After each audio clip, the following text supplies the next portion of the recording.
Alright, what's going on everyone? Welcome back to Zero Two, and today we're taking another look at the Yu-Gi-Oh format.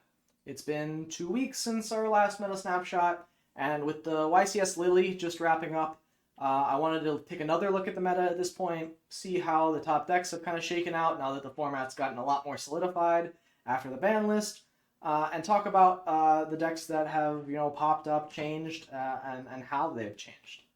As you can see from the tier list, a lot has changed from last week. Not too much in terms of the ordering necessarily, although Tenpai has lost its top spot. We have Yubel now firmly placed in the #1 deck spot. To very few people's surprise, Yubel got a slap on the list.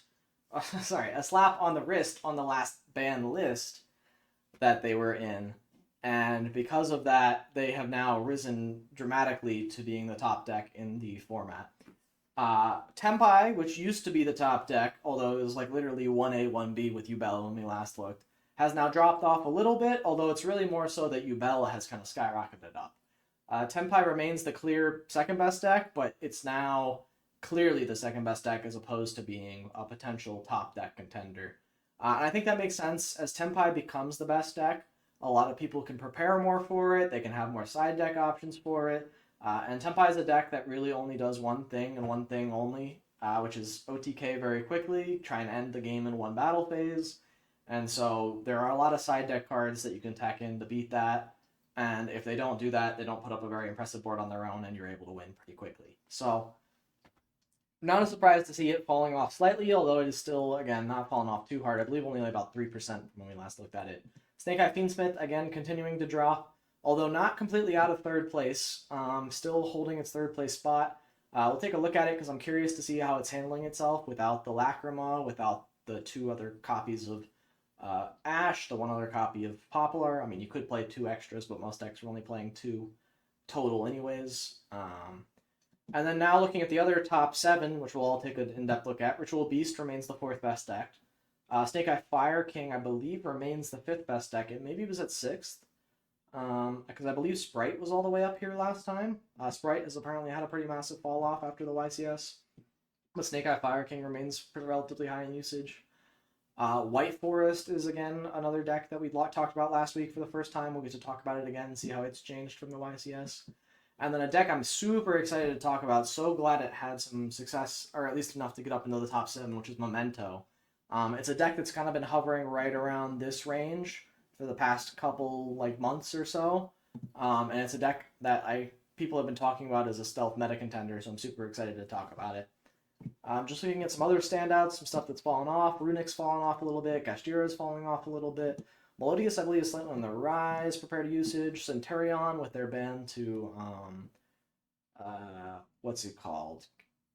Red Archfiend King Calamity is definitely dropped off quite a bit. So it's kind of sitting way lower than it used to be. And then there's, of course, for down here, we have Jesse Cotton's Crystal Beast top, which he just got. If you haven't seen that deck list, definitely go check out Jesse's channel. He does a great breakdown on the deck. Super cool to see Crystal Beast doing well, but that's definitely one I wanted to highlight because it almost feels like an outlier among these other Titans and modern decks. Like just Crystal Beast randomly showing up here is super, super neat.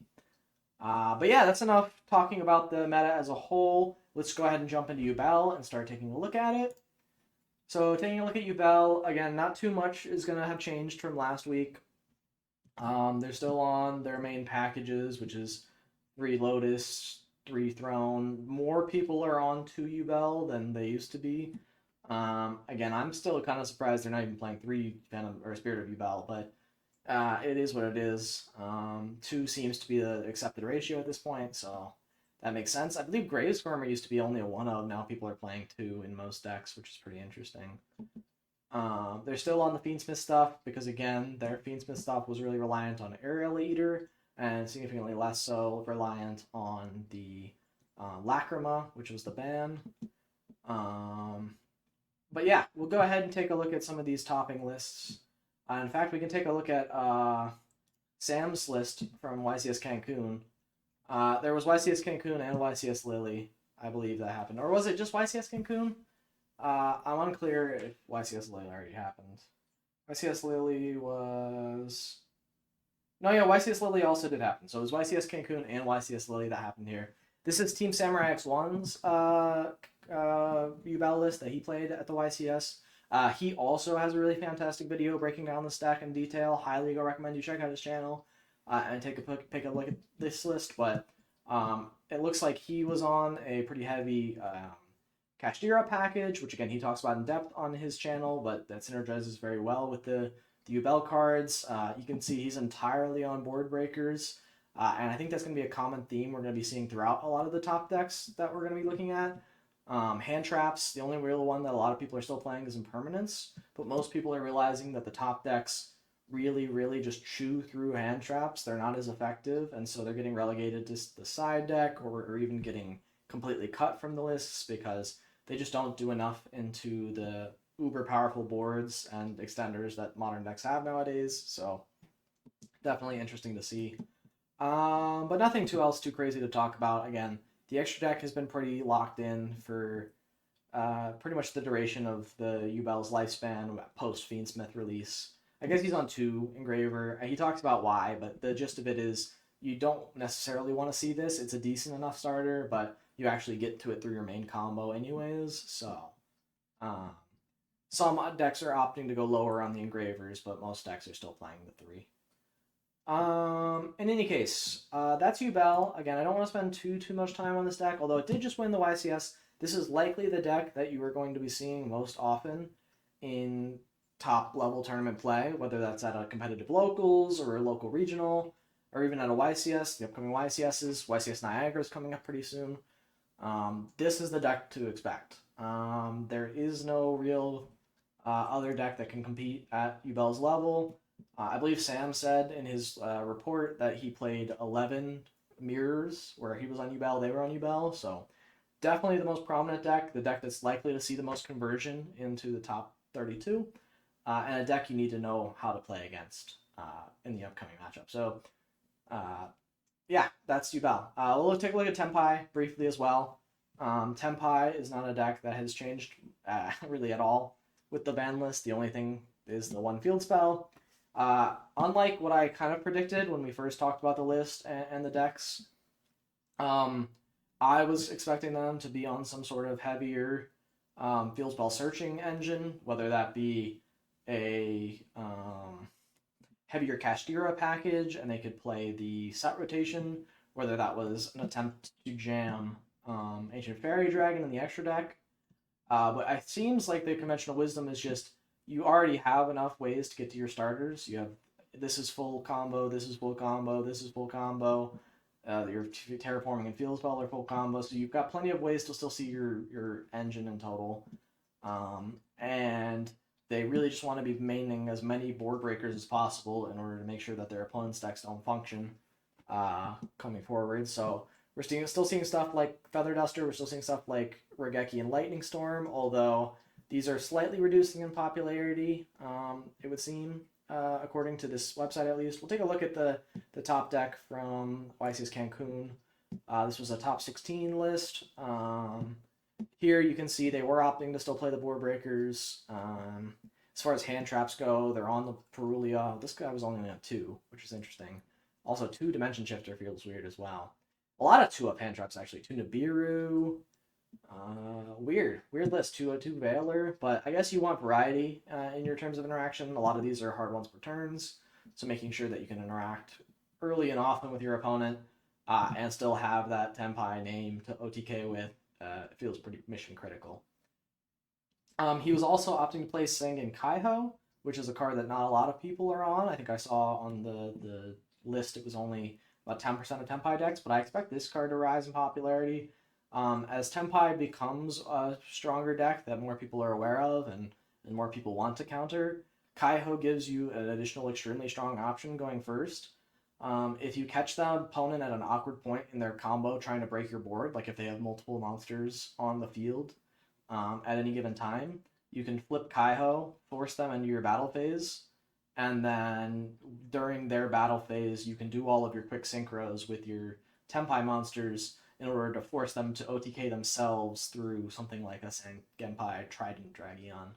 Again, a massive monster. You can decrease all your opponent's monsters, force them into attack, force them to attack the Transcendent Dragon, and this card doesn't give your opponent many options here as well. It even gives you an additional draw too if your opponent's forced to attack it enough times. So interesting / spicy tech that I would expect to see Tenpai increasing in popularity. Looking at Snake Fiendsmith, we'll take a look, see if there's any recent lists. There's a couple from YCS Lille, so we'll take a look at the top 16 list. Actually, no, there's a top 2 list from the 3v3 at YCS Santiago as well. I'd rather look at the Lille one because for 3v3, the decks and the choices can be a lot different because the format is slightly different. But with this deck, this is kind of just a pure Snake Fiendsmith.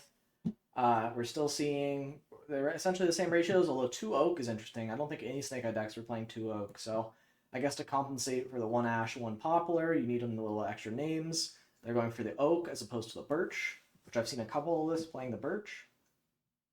Outside of that, though, the list is very standard. 3 Engraver, of course, the full Fiendsmith engine. They're playing a very small Kashtira package with Wraith's Oath. Birth, so that way that they can get a little more interaction and interruption going second. They're also on the Scylla Hat Rabbit package, which I've seen a number of Snake Eye decks teching into, not just the Fiendsmith variants. Scylla Hat itself is seeing a ton of play, and I think it's only increasing in usage as it's been realized that more and more decks can just make this as a generic piece of an end board that gives a lot of layered interaction in terms of traps, where a lot of decks are just putting up all monster boards. Having some interaction that's at least partially a trap can help insulate against stuff like a Rogeki or a Dark Ruler. You can hold the Azaroon and then use it later when you need it. Super powerful stuff. They're still going for like the Fiendsmith lines into Desiree and Wave King Caesar. So nothing else has changed here. The only thing they've lost is the Lacrima, but they can easily make up for that with Necroquip Princess. So it doesn't really change all that much for them. Cool. All right, that's Snake Eye Fiendsmith. We'll take a look at Ritual Beast next. This deck we're going to talk about for a very short time. This deck has not changed at all. Their game plan exactly the same. Establish Protoss. If they can't establish Protoss, establish the Thunder Dragon Colossus via Nemesis Corridor. This has only continued to rise in usage. We can see there was a YCS Lille top 8 list with Ritual Beast. That was on the Nemesis Corridor, which you can still search off of the Flame Banshee into the flag combo. This list is pretty straightforward. They're on the shifter. They're a shifter deck first and foremost. They're trying to win cheesy games against the top stack with shifter or Protoss, or again, Thunder Dragon Colossus. They have a lot of great tools to get to all of those hyper consistently. So don't expect this deck to go anywhere. This deck is very strong and will continue to be strong. Cool. Snake Eye Fire King. Does this have any recent lists? Yes, it does. It had a YCS Cancun top. Take a look at that just to see how this list is changing. This one is on the Birch, so we can see that they were playing Birch here. And also 2 Oak, so an extremely heavy Snake Eye package, because they're still on the Snake Eye Yubel Star, they're still on the Flamberge. This is a 42 card deck, it looks like. They're also on a Magician's Souls, like a 1-of. I'm not quite sure why they're on that. I guess it's a 1-for-1 target if you want to get some draws. They're playing 2 Tracked in this list, which is very interesting. Most lists are only on 1 because it's heavily searchable off of Fiendsmith Engraver. But they're opting for 2. They're also on a Kashtira package with some Fenrir. No Fenrirs. No Fenrir? Just Kashtira Unicorn? So Wraith Oath get the Unicorn, get Birth? I guess that's some extra link material. The Unicorn, very strong in that you can look at your opponent's extra deck and kind of delete their cards that are relevant for them out of it, like hitting a Fiendsmith sequence can be game-ending against certain decks. So certainly having the Unicorn is powerful, and I'm stunned to not even see 1 copy of Fenrir in here. Not even in the side deck. Interesting. This deck has a Thrust side deck, so they're playing a lot of singletons, like the Magic Deflector, the Dim Barrier. They're on Metaltronus, which is interesting. This is a card that people have been speculating on for quite a while. It's a nice piece of removal that also like can do some weird stuff with like it just negating a monster, summoning a monster from your deck. If you're in the mirror, this card is infinitely stronger because you can also, like, it's also removal. And they can't respond with the monster, which is really, really nice. So it's a way to out some of their Omni Negates without them being able to use them in response. Any other changes that I'm seeing, though? Not really. Wait, hold on. I'm actually looking at this list. There are no Fire King cards in this list. This is not a Snake Eye Fire King deck. There is not a single Fire King card in this list. I don't know why it took me this long to realize that. This is just a Snake Eye list. That's funny. It's funny that that was there, but no, that's not like helpful for us looking at it. I'm just realizing that this is not Snake Eye Fire King. This is just Snake Eye Pure. This is the most recent one, I guess, from a regional in late September, where we can see that. I think we already looked at this list though. This was the list we got to see last time. So honestly, not too much to talk about. I might even cut that from the. No, we won't cut it from the video. Just a weird stuff. Weird that like they categorized it as such, but I guess we'll talk about that's pure Snake Eye. Or is it really Snake Eye Fiendsmith? So we'll maybe even edit it in as a Snake Eye Fiendsmith list. Cool. In any case, on to the next one. White Forest is our next deck of choice. And again, I don't think much has changed here. Their usage is about the same. They, I believe, were the 6 best decks last time. Dweller usage is dropping according to them, which is very interesting. And we'll take a look at the top 8 from Lille. We can see they're on a pretty compact monster list of the three of all the good monsters. So 3 of there's like Searcher, and then 3 of the tuners. They're still on the 1 of each of the trap and the spell, presumably. I actually don't see the spell, so just the trap, I suppose. They've already cut the spell out of the lists. And a very hefty Runic package, which does not surprise me because Runic seems to be the engine of choice in White Woods. They've, in past lists, I had heard talkings, again, I talked about it last time, that there might be some Centurion White Woods combos out there, but I haven't seen any on these lists that we've been talking about, so not worth even mentioning necessarily. Siding a Starlight's funny as a time card if necessary. Additionally, siding the Spooky Dogwoods is funny as well.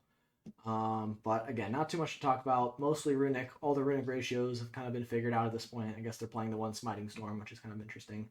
And again, seeing that they're maining board breakers as opposed to hand traps. So Runic cards are all board breakers. Dark Ruler more board breaker. Talents, kind of a combo board breaker going first card. It's hard to talk about Talents. It's weird. But yeah, this is White Woods or White Forest.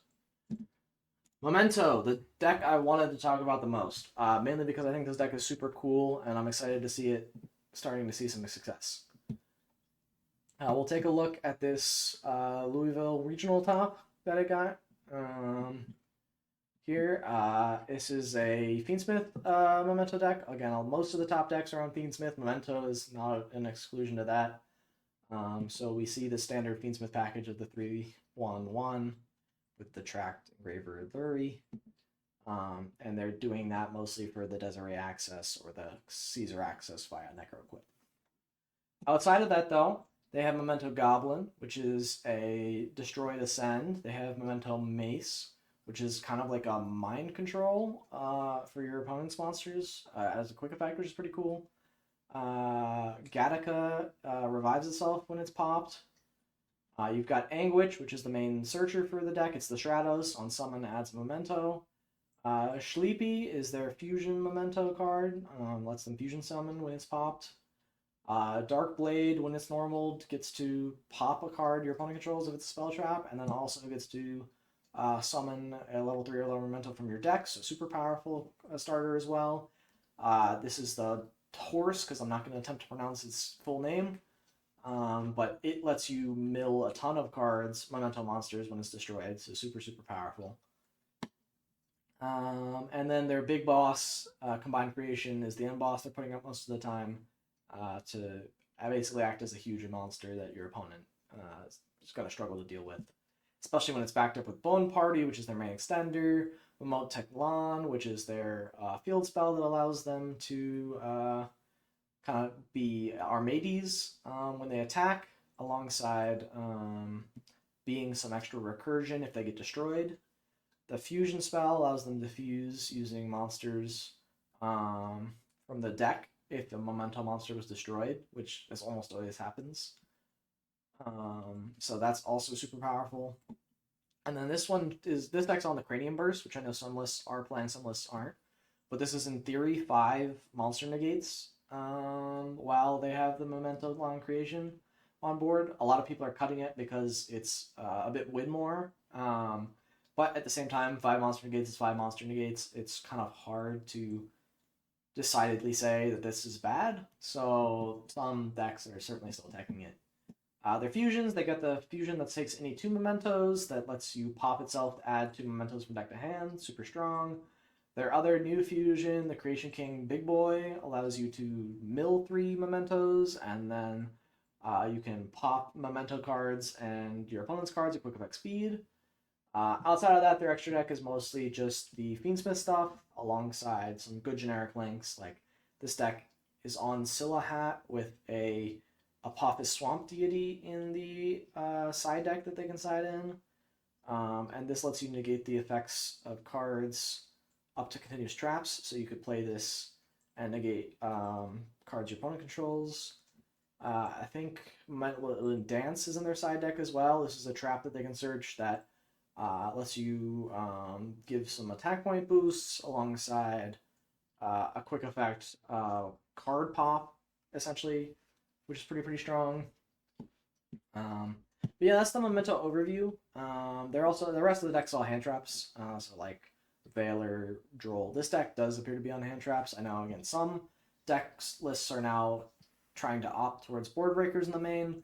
Some people still think the conventional wisdom of I'm going to play enough hand traps to draw enough hand traps is correct, and there's arguments to both. It's hard to say which is correct here, but this list clearly seems to think that the hand traps are the way to go, and it did win the regional, so who's to say? But yeah, that's Memento. Not too much else to talk about. I mean, I went through every card, so we kind of got a pretty comprehensive overview of the deck. I guess some other techs they might be teching into. I'm trying to look see if there's anything interesting. Most of these are just generic end-board pieces, or not even end-board pieces, generic removable extra deck pieces, stuff like this Typhon, stuff like the Donner. Yeah, these are all just generic extra deck pieces you could be playing. So, not super big changes or deals. They're almost all Fiendsmith. This one, I guess, looks like it wasn't Fiendsmith, and they instead opted to play just even more hand traps. Checks out. If you can play that many hand traps in this compact of an engine, I'd say go for it. That makes sense to me. Yeah, they're on a pretty intense Memento package here, so pretty crazy stuff. That's Memento though, and in fact, that's all the top decks we'll be diving into. Again, there's plenty of other decks at the high level that you could be playing. Plenty of other decks you could be expecting to see at maybe your local level for sure. At regionals and higher, these 7 are likely going to be the decks you're going to be seeing most often. You could probably expect to play a full tournament and only see these, but again, it's very possible any number of these decks down here could be popping up, especially with Rage of the Abyss coming out soon. We'll be taking a look at the format after it's kind of shaken out, and we've got a tournament or two from Rage of the Abyss for the next snapshot, but that is going to shake up the format quite a bit. We'll get to see the Azamina stuff come in and revitalize Snake Eye. The new Shark stuff could make a splash. No, definitely pun intended there. And then who knows what the other archetypes in Rage of the Abyss might do. Like Mimikul might even see some tops with the brand new good stuff that they got. So we'll just have to see how it goes. But we're on to the main deck text now. The main deck texts are still pretty much the same. It doesn't look like too much has really changed. Looks like Imperm lost about a percentage point in terms of usage, because again, some people are going for more so of the board breakers. But we don't see that reflected here. We see Ash still going strong in about 76% of deck lists. The Bystials in Magnemite and Druisworm still seeing a ton of play. Reason these are kind of off sync is because you can definitely play the one of Magnemite in Tenpai without having to play the Druisworm. So we're going to see more Magnemite play for sure.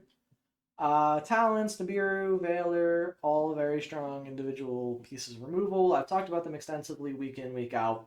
But these are kind of like all the pretty standard stuff here. Call by the Grave, I believe, is continuing to see increased usage. 42% of decks are playing Call by the Grave. And it's because all of these hand traps are still seeing a ton of play. Although as the rise of board breakers becomes more and more prevalent, I would not be surprised in the slightest if Call by the Grave saw some decreased usage. What is exciting to me is instead, well, I will say partially exciting, because we don't see one crucial card on this list, and that is Dimensional Shifter. Dimensional Shifter, last time we looked at it, was in about 33% of top decks, so 1/3 of every deck was playing Dimensional Shifter, which is a sign for me of a really unhealthy format. It's pretty gross to see that card doing so well. But we can see here now, looks like Yubel's taken its spot. So Yubel is such a good deck that it has actually usurped the big tech choice of Dimensional Shifter and has taken over. This is almost exclusively from Yubel Fiend Link pile decks. They have 29% usage in the meta right now, so 25% of decks being on these total makes a lot of sense. In addition, Snake Eye is no longer as popular as it was, and Fiendsmith has been pretty crippled, so cards like Dimension Shifter are less impactful. Sure, against Yubel, they can still hurt. Yubel does want cards in the graveyard, but they're not as completely turn-ended as a Snake Eye deck was by Dimensional Shifter. So with the rise of Yubel, we expect to see slight decreases in Dimensional Shifter, although the decks that can play it are still definitely going to play it. There's no reason not to. On to the side deck. We can go ahead and see what's going on in the side deck. Cosmic Cyclone is still the king of the side deck, I think to no one's surprise. I believe Harpy's Feather Duster has significantly rose in usage, being now the second best card in the side deck. Having back row removal, a lot of decks are side decking or main decking Floodgates, like Skill Drain, like Anti-Spell Fragrance, so having a response to that in Cosmic Cyclone can be absolutely huge. Perulia is seeing a ton of play, both in the side deck and the main deck, which is very interesting. Like Tenpai is maining it, but additionally a ton of decks are siding it. I actually expect this usage to go down as Rage of the Abyss comes out, because we'll get Charmy Fuaros. Fuaros will likely go to number 1 here, very quickly, if not instantly, and Perulia will likely go down slightly, although we'll still see quite a bit of side deck play because they do work well together. Like, just because you're playing Fualos doesn't mean you also don't want to be playing Perulia. Perulia is still very strong, still going to draw you a lot of cards, and does technically check places that the Fualos does not. So if you have both Perulia and Fualos up, you're basically checking everywhere that the opponent's deck can special summon from, which is pretty cool. Dimensional Barrier, still seeing a ton of play. Tenpai, not the best deck anymore, so this is expected to go down slightly. But it's still good into Yubel because they're playing both the Fiendsmith cards and the Spirit of Yubel, which all result in you needing to fusion summon. So if you do Barrier Call Fusion, that can cripple a lot of their plays that they might be going for otherwise. Anti-Spell Fragrance, an extremely powerful card, seeing a rise in usage. It's a very strong floodgate against the top decks. Shuts off the Fiendsmith lines because they can't activate Tract. Shuts off the Yubel stuff because they can't activate their Nightmare Thrones, or their they still can activate. No, I don't even think they can activate their Nightmare Pain or any of their like crucial like spells that they need to be activating to do their main combos. Anti-Spell shuts those off. It's really good into Tenpai as well, because if they're on a ton of board breakers, a lot of those board breakers aren't quick effect spell removal, and so like a quick play spell like a Cosmic Cyclone, they're more likely to be on the Duster or the Lightning Storm, and so those cards can't respond to the anti-spell and then are turned off by the time you'd be able to use them. Spooky Dogwood still seeing a solid amount of play, although a lot less from the previous weeks. I think a lot of people were playing it because Snake Eye was so oppressive when it was the top deck. Now that it's less oppressive, and Yubel's up there, I think the Yubel Mirror is actually very winnable going first and second. It's a very skilled matchup, from what I've heard and understand. And so you can have wins without Spooky Dogwood in games 2 and 3. and so this card is going to see less play, I would expect, as the format shakes out a bit further, but who knows how that changes as Rise of the Abyss comes out and Snake Eye rises back to the top. Again, I'm saying this all speculatively. A lot of people are expecting Snake Eye to be very strong with the Azumina cards, but it's also very popular that it doesn't become the top deck again. So take everything I'm saying with a grain of salt, and of course we'll be checking back in on it once we get those results from the first couple weeks of Rage of the Abyss. Continuing onward, though, we got Phantasme being here, Nibiru taking a spot in both the Tex and side deck again. So many decks are playing Nibiru because we don't have the Appaloosa available anymore. I've been saying this for 2 weeks straight. This card is very strong. A lot of people are going to be playing it, which means you should be playing around it if you're doing your combos. Certainly in Game 1 now, because as we see in these texts, about 50% of decks are main decking Nibiru.